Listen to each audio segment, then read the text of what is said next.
Muhammad Ali was born Cassius Clay on January 17, 1942 in Louisville, Kentucky. He was the first son of Cassius Marcellus Clay Sr. and Odessa Gray Clay. His entry into the boxing world began in October of 1954 when he was 12. While attending a county fair, someone stole his bicycle. While searching for his bike, Clay was directed to a boxing gym to speak with the police officer who managed it. In reporting the stolen, young Cassius sternly stated that he was going to whoop the boy when he found him. The officer, Joe Martin, famously told the young Clay, "Well, you better learn how to fight before you start challenging people you think you're going to whoop." Taking that advice, the always confident Cassius immediately began to train in earnest. He demonstrated a superior state of determination, focus, and perseverance. After school, he would go to Joe Martin's gym. When that closed in the evening, he would go to another gym operated by Fred Stoner to train at night. He ate, he drank, and he slept boxing. In the ring, he showed remarkable skills. He had cat-like reflexes. He moved like a ballerina. His hands were lightning fast, and he was nearly impossible to hit. But his most important asset was his mind. Clay was a natural savant when it came to boxing. He could analyze an opponent's strengths and weaknesses minutes into the bout. He saw things no one else saw and did things no one else could do. His amateur career is legendary. From 1954 to 1960, he collected 108 wins against only 5 losses. He was the national AAU champion in 1959 and 1960 and the Chicago Gloves champion in 1959 and 1960. He was also the Inner City Golden Gloves champion, a tournament which is held between Chicago and New York in 1959 and 1960.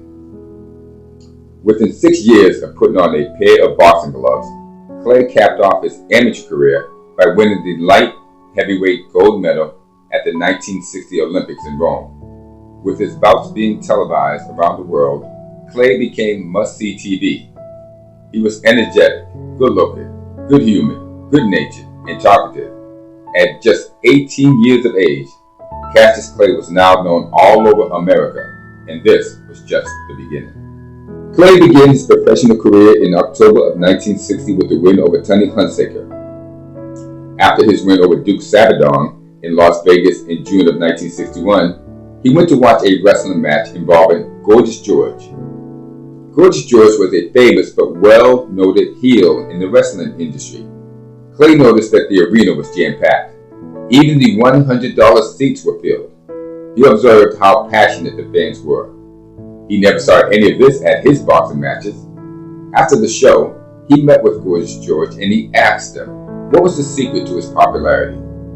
George told him that the secret was to make it personal for the fan. Make them consciously choose either you or your opponent based upon an emotion you have stirred up inside of them. George stated that because he denigrated and ridiculed his opponents, some came because they admired his boldness in saying what he wanted to say. Others came because what he said riled up something in them and they wanted to see him get beat. But they all came and paid hard-earned money to do so. That night, Cassius Clay went from a baby face seeking affection to a heel demanding attention. He belittled his opponents by calling them bums, derelicts, or tramps. He gave them disparaging nicknames such as the bear, the gorilla, the mummy, or the octopus. Once in New York City for a match, he scoffed that the famed Madison Square Garden was too small a venue for him. Well, soon he had a new name, the Louisville Lip. In addition to the noise he was making with his mouth, he was also generating noise with his fighting style. Instead of the usual flat-footed stance for a heavyweight, Clay danced and floated about and around the ring. Instead of throwing hard, heavy, looping punches, Clay threw quick, accurate, stinging ones. He and his trainer, Drew Bundini Brown, coined this phrase to describe it. You know how great I am. I don't have to tell you about my strategy. I just let my trainer tell you. Bodini, come here. Bodini, tell him, what are we going to do? You're going to float like a butterfly and sting like a bee. Ah, rumble, young man, rumble. Ah. His fights always started with his opponent chasing him in the same manner a lion goes after an antelope. Brazen, determined, unafraid, without any regard for bodily harm. But within a round or two, Clay would analyze his opponent. Then he would transform from the hunted to the hunter, floating like a butterfly and stinging like a bee until he knocked out his opponent or they quit. By 1964, Clay was undefeated with 19 wins. He was slated to face the most intimidating fighter that the boxing world had seen in years for the heavyweight championship of the world, one Charles Sonny Liston. Cassius was an 8-1 underdog. In a poll of 46 riders, 43 of them picked Liston to win by knockout. And when they met on February 27th, Clay shocked the boxing world by defeating Liston via a 7th round TKO. After the fight, he shocked all of America by announcing he had aligned himself with the Nation of Islam. His new name was Cassius X. By his second fight with Liston on May 25th, 1965, he was now officially Muhammad Ali. And if the world was shocked by what had happened in the first fight, they were about to be floored by what would happen in the second. Liston surely was. Take a look for yourselves. It was pure pandemonium.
Following that fight, Ali was like a whirlwind. He defended his heavyweight title an astonishing 8 times in less than 2 years.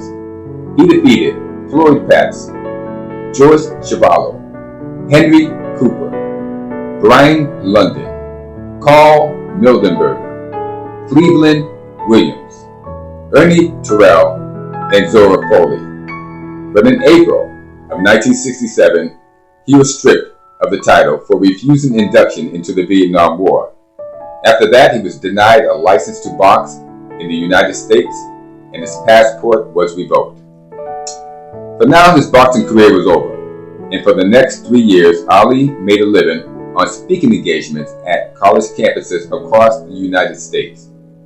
He was celebrated by students for taking a stand against the Vietnam War, as many of them were facing draft induction also. This stance garnered him even more attention than he had attained as a boxer. In 1970, Ali managed to obtain a license to box in Atlanta and fought Jerry Quarry. He won the bout, and suddenly the doors began to open again. He fought the number 1 contender Oscar Bonavena in December of 1970 and won. Then, only 3 months later, he was slated to fight Joe Frazier for the heavyweight title in March of 1971. The build-up was immense. It was called the Fight of the Century. Both Ali and Frazier were Olympic gold medal winners. Both were undefeated. Each could say they were the real heavyweight champion of the world. When they met on March 8th of 1971, everything in the world seemed to stop.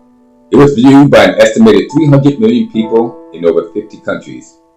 Ali fought valiantly, but his body had changed. In that fight with Joe Frazier, Ali and the world discovered he was not the same fighter. His reflexes were a nanosecond slower. His punches were not as accurate. His legs could not get him into attack or out of danger like before. Father Time and inactivity had caught up with him. Ali was knocked down in the 15th round and soundly defeated. His career seemed to be over once again. He was no longer king of the hill. From here on out, he would be relegated to second-tier fights until it faded away.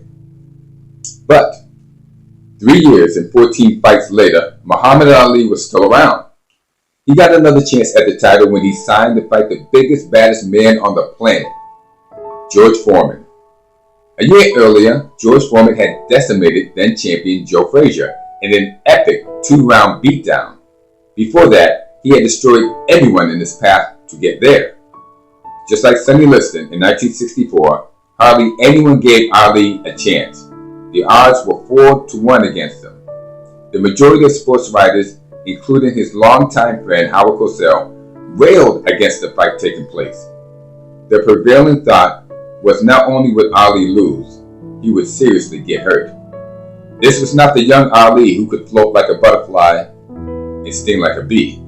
This was a less mobile, more stationary Ali. Many, including some in his camp, seriously feared for his health. The fight took place on October 27, 1974 in Kinshasa, Zaire. When the fight started, the fears of many were correct. The 1974 Ali was not as elusive as he had been in 1964. George Foreman soon cut off the ring and began pounding on him. But the 1974 model was more experienced and a lot trickier. In the fight with Foreman, the 32-year-old Ali introduced the rope-a-dope tactic, a strategy in which he stood right in front of Foreman while leaning back against the ropes and using the ropes of the boxing ring for leverage. It involved covering up, clutching, ducking, dodging, grabbing, holding, and wrestling with the 24-year-old Foreman to tire him out. It didn't look pretty, but slowly and surely it worked. By the 7th round, Foreman had expended nearly all of his energy trying to knock out this Ali who stood right in front of him. Bluffed him, I'd done everything. Beat him up basically for about 5 or 6 rounds. I thought it was easy.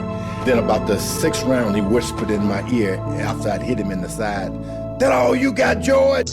Yes, the end was near when Ali whispered, "Is that all you got, George?" In the 8th round, Ali seized the moment against an exhausted Foreman. He put together a blistering 8-punch combination and effected a knockout. Punches will not hurt Ali. Ali just takes it, protecting his face at all times, does Ali. Foreman throwing more punches now. Maybe this could be the tactic of Ali to let the man punch himself out. 30 seconds left in round 8. Very even fight. Ali, a sneaky right hand. Another sneaky right hand. This time he works over the shoulder of Foreman. It's the combination.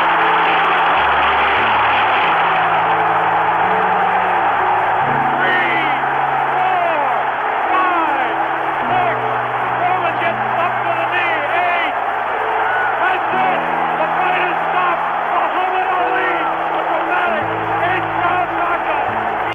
10 years and 25 fights later, Muhammad Ali was once more the heavyweight champion of the world. He had beat the odds yet again. Ali fought on, even winning the title an unprecedented 3rd time in 1978 in a rematch with Leon Spinks, before finally retiring in 1981, leaving an unmatched boxing legacy.